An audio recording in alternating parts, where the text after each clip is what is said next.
edição das 9 da manhã, João Paulo Baltazar. Depois de Nicolas Sarkozy, Angela Merkel. A chanceler alemã disse esta manhã em Berlim que a Europa está à beira de uma união orçamental, uma união fiscal. Depois de Sarkozy ter falado ontem numa refundação da Europa, a chanceler alemã pegou na palavra e sublinhou perante os deputados no Bundestag a importância da disciplina quanto à proposta de emissão de títulos de dívida europeus, os chamados Eurobonds. Frau Merkel nem quer ouvir falar no assunto, Isabel Meira. A solução não passa por aí. Angela Merkel diz mesmo que quem ainda não percebeu que os Eurobonds não são a solução, também ainda não percebeu a natureza desta crise. Merkel defende que a zona euro precisa de uma união estável e o caminho da estabilidade faz-se com um maior controle fiscal. Segundo as agências internacionais, os planos revelados esta manhã pela chanceler alemã seguem a linha apresentada ontem pelo presidente francês, Nicolas Sarkozy, e incluem um novo teto para a dívida pública. Merkel avisa que na próxima semana, nos 2 dias de Cimeira Europeia, o objetivo do eixo franco-alemão é mesmo convencer os parceiros da moeda única da necessidade de alterar os tratados europeus. Merkel argumenta que esta é a única forma de conseguir mais disciplina orçamental e de impedir uma divisão na zona euro. Manuel Fato é professor de Economia no ISEG, onde integra o Centro de Estudos de Economia Europeia e Internacional.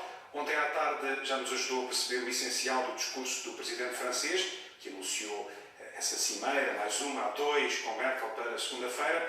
Bom dia, professor Manuel Fato, do que escutou nesta síntese do discurso da chanceler alemã, que lhe parece mais relevante? Muito bom dia. Bom, eu julgo que o primeiro aspecto que me parece interessante sublinhar é alguma convergência, ou uma maior convergência, se quisermos, entre o Presidente e Angela Merkel. Isto é, enfim, tinha-se percebido que havia divergências mais ou menos significativas. Eu julgo que a pouco e pouco essas divergências parecem estar a ser superadas. E eu penso que a direção principal é clara. É que não haverá flexibilização, digamos, da política e das condições de funcionamento do Banco Central Europeu sem, previamente, esta questão é fundamental, previamente haver uma alteração profunda no funcionamento da União. Revisão do Tratado de Lisboa, por exemplo, não é? Exatamente, exatamente. Portanto, esta é uma questão absolutamente clara e que me parece que neste momento entre eles já existe uma convergência. Houve um período em que tal não acontecia. Portanto, neste momento isso parece-me claro e parece-me que isso é bastante importante. Evidentemente que estas alterações serão relativamente profundas. Pode ir desde a existência de sanções automáticas para os infratores, análise prévia dos orçamentos, possibilidade de colocar o Tribunal Europeu de Justiça, portanto, a tratar da questão das sanções aos países, evidentemente, com certeza também o voto por maioria qualificada, enfim, haverá evidentemente um conjunto de mudanças no sentido de provocar o que eles consideram necessário, uma maior disciplina orçamental no seio da União e em particular no seio dos países do Euro. Professor Manuel Fato, temos visto que se vai falando na hipótese do fim da moeda única. Alguns governos já têm equipas a trabalhar relativamente a essa possibilidade e conta-nos o Diário Económico esta manhã que há empresas portuguesas também a cautelar essa hipótese. Por exemplo, a SONAI encomendou mesmo um estudo para perceber que impacto teria o regresso do velho escudo. Parece-me que esta hipótese continua ainda em aberto. Parece-me que esta hipótese continua em aberto, porque embora esta convergência possa permitir alguns passos, digamos, as exigências em relação aos países, sobretudo aos países que têm tido mais dificuldades em manter os equilíbrios orçamentais, são exigências profundas e, portanto, não é evidente que isso possa ir assim tão facilmente para a frente.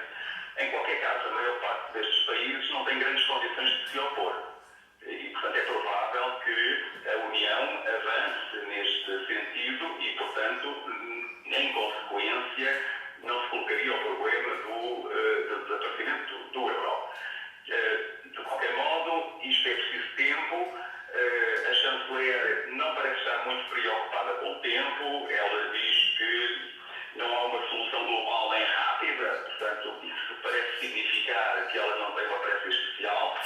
tona mesmo. Vamos ver se os mercados estão de acordo com ela, não é? Porque as coisas podem precipitar-se e, portanto, sair, digamos, do domínio da política. E, nesse caso, a questão do aparecimento do euro, do fim do euro, colocar-se-ia seguramente. Muito obrigado, professor Manuel Fato, por mais este comentário. Professor de Economia do ISEG, do Centro de Estudos de Economia Europeia e Internacional do ISEG, ajudamos aqui a ler o discurso feito esta manhã por Angela Merkel perante os deputados alemães no Bundestag. E continuamos com a máquina de calcular em punho. O Conselho de Ministros deve aprovar hoje a transferência dos fundos de pensões dos reformados bancários para o Estado. O acordo, já se sabia, vai permitir ao Governo cumprir o déficit, mas não só. A imprensa económica conta esta manhã, Pedro Pinheiro, que 3.000 milhões vão voltar aos cofres dos 4 bancos envolvidos no negócio. É o vai-vai do dinheiro, muito dinheiro, que resulta do acordo anunciado pelo Ministro das Finanças no dia em que o Orçamento do Estado foi aprovado. Dos 6.000 milhões dos fundos de pensões dos bancos, metade, 3.000 milhões, vão voltar aos cofres do BES, BPI, BCP e TOTA. Vítor Gaspar já tinha admitido que, para além de permitir cumprir o déficit deste ano, a operação também serviria para pagar dívidas das administrações públicas aos bancos. Ora, ao que apurou o Jornal de Negócios, esse valor ascenderá então aos 3.000 milhões de euros, metade do negócio, com parte dele a ser aplicado no pagamento a fornecedores do Ministério da Saúde. As Finanças pretendem ainda adquirir parte das dívidas bancárias de 4 grandes empresas públicas: Estradas de Portugal, Metros de Lisboa e Porto e Renfer. A escolha cabe, contudo, aos bancos, que poderão ainda optar por saldar dívidas da Administração Central, das autarquias e também das regiões autónomas. Cumpre-se assim o que foi acordado entre o Governo e a banca, ou seja, que durante o próximo ano o Estado usasse 50% do que vai receber para comprar dívidas do setor público a cada uma das instituições. Dito de outro modo, o negócio permite ao Governo cumprir o déficit e pagar parte do que deve à banca, que por seu lado ganha liquidez e atenua aquilo que vai perder. Pelas contas do Diário Económico, os bancos perderão até 2.000 milhões de euros com a entrega dos fundos de pensões, uma vez que os títulos de dívida pública terão como referência a cotação dos últimos dias deste ano e não o valor a que foram adquiridos. O Presidente da Associação Portuguesa de Bancos já disse que o alegado prejuízo poderá ser um dos motivos para a banca recorrer ao fundo de recapitalização, aos 12.000 milhões de euros previstos no plano de resgate assinado com a Troika. A Associação Nacional de Freguesias admite um aumento de tensão perante a intransigência do Executivo em enviar a reforma administrativa. Já vamos escutar o Presidente da ANAFRE, mas antes lembramos, com a jornalista Ângela Braga, a posição reafirmada pelo Governo, que não mostra abertura para mexer no calendário no que toca à fusão e extinção de freguesias. O Governo está disponível para ouvir, até para dar apoio técnico aos municípios, mas empurrar a reforma lá mais para diante, isso nem pensar. Paulo Júlio, Secretário de Estado da Administração Local, é taxativo. Nunca esteve no nosso pensamento que esta reforma seria para adiar, até porque adiar a reforma seria contraproducente. Dê por onde der, doa a quem doer, a reforma tem de estar concluída no verão de 2012. Até por razões políticas, em outubro de 2013 haverá eleições autárquicas e eu acredito que a partir do próximo verão há as primeiras movimentações para se fazerem listas e é necessário que todas as variáveis estejam pré-definidas. Bem pode a ANAFRE pedir ao Governo que adie a fusão de freguesias. A falta de tempo para implementar o processo é argumento que não convence. A prova de que a questão do tempo é algo subjetivo é que tem nesta altura, em muitos municípios, em muitas freguesias, o trabalho a ser feito. Há inclusivamente casos em que o trabalho está concluído. O Governo promete ser flexível, desde que veja o esforço das freguesias e garante que só vai fazer uma exigência aos eleitos locais, que tenham visão de futuro. Na conversa com a TSF, o Secretário de Estado deu como bom exemplo o caso da reorganização já concretizada na Pampilhosa da Serra. Ora, Armando Vieira, Presidente da ANAFRE, vê um aumento de tensão, mas trata de sublinhar que espera ainda uma posição do chefe do Executivo, Passos Coelho, a quem foi endereçada a carta pedindo um adiamento desta reforma. Nós ainda não sabemos a posição do Governo. O Sr. Secretário de Estado tem toda a legitimidade para se pronunciar. Nós escrevemos ao Sr. Primeiro-Ministro pedindo-lhe para refletir sobre a necessidade do alargamento do prazo e ainda não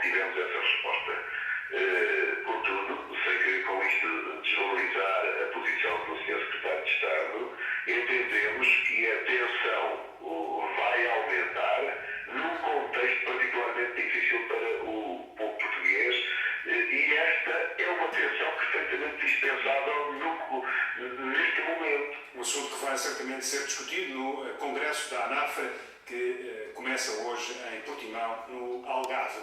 Já passa das 9h10 da manhã, hora do continente e da Madeira. O Ministério da Justiça vai contratar cerca de 300 novos guardas prisionais. A Ministra tinha dito há 2 semanas no Parlamento que não podiam ser feitas novas contratações devido ao congelamento das admissões do Estado. O gabinete de Paulo Teixeira da Cruz disse esta manhã à TSF que o Ministério pediu, entretanto, um reforço ao Ministério das Finanças e à Administração Pública para manter o concurso que tinha sido cancelado em setembro, e o pedido foi autorizado.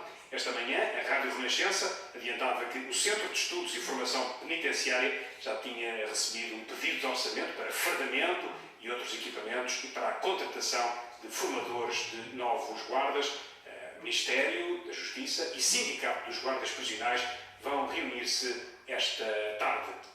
Um aparelho da Força Aérea Portuguesa juntou-se manhã cedo à Marinha para tentar descobrir o paradeiro do barco de pesca Virgem do Sameiro, que deixou de dar sinal há 3 dias ao largo da Figueira da Foz, levava 6 homens a bordo. O Presidente da Associação Pro Maior Segurança dos Homens do Mar pediu o alerta do desaparecimento do barco, lamenta que as autoridades não tenham aceito em tempos uma proposta para financiar a colocação de localizadores GPS nos pesqueiros. Nós temos um projeto que acabamos de dizer que estava no nosso projeto 278 radiobalidas.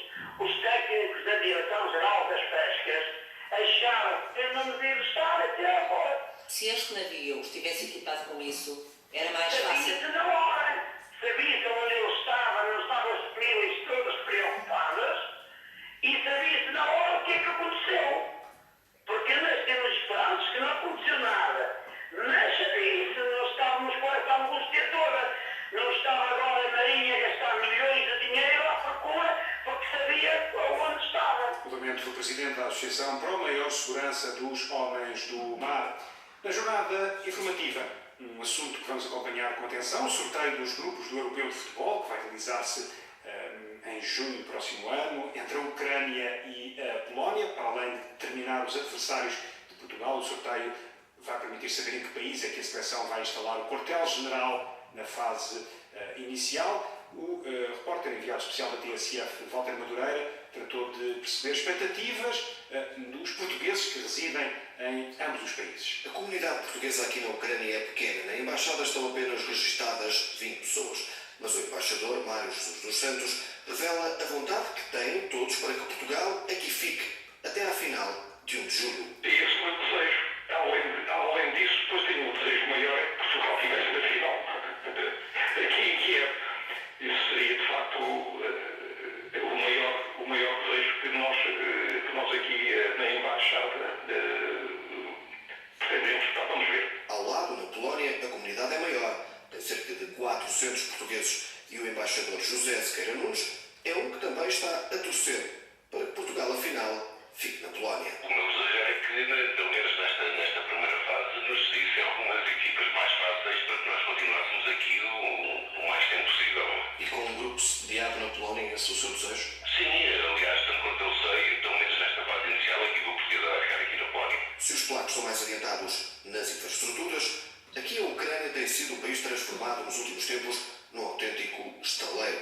Já o entusiasmo das pessoas ainda não se faz sentir, porque só agora também a UEFA colocou alguns cartazes a aludir ao euro. E até na segurança há uma relação próxima entre Portugal e este europeu, diz o embaixador aqui em Kiev.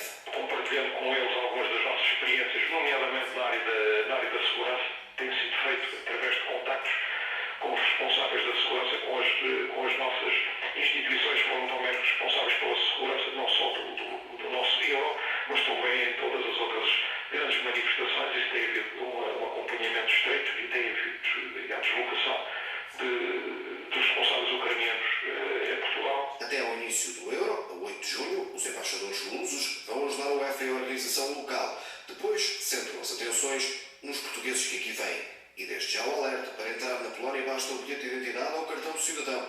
Mas na Ucrânia é necessário passaporte. Quanto ao mais, o sorteio é logo à tarde.